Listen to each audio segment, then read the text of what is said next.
श्रीगणेशस्तोत्रम्। नारद उवाच।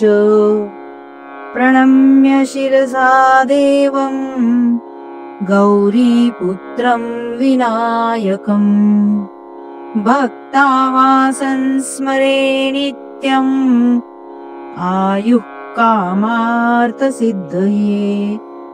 प्रथमं वक्रतुण्डं च एकदन्तं द्वितीयकम् तृतीयं कृष्णपिङ्गाक्षं गजवक्त्रं चतुर्थकम् लम्बोदरं पञ्चमं च षष्ठं विकटमेव च सप्तमं विघ्नराजेन्द्रं धूम्रवर्णं तथाष्टमम् नवमं भालचन्द्रं च दशमं तु विनायकम् एकादशं गणपतिं द्वादशं तु गजाननम् द्वादशैतानि नामानि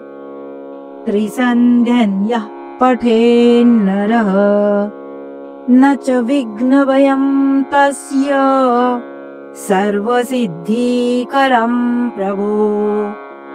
विद्यार्थी लभते विद्यान् धनार्थी लभते धनम् पुत्रार्थी लभते पुत्रान् मोक्षार्थी लभते गतिम्। जपेद् गणपतिस्तोत्रम् षड्भिर्मासै फलं लभेत् संवत्सरेण सिद्धिं च लभते नात्र संशयः।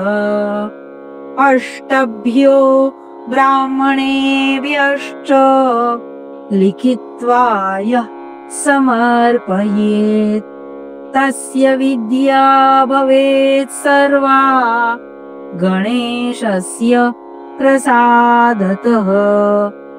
इति श्रीनारदपुराणे श्रीगणेशस्तोत्रं सम्पूर्णम्। ॐ गं गणपतये नमः।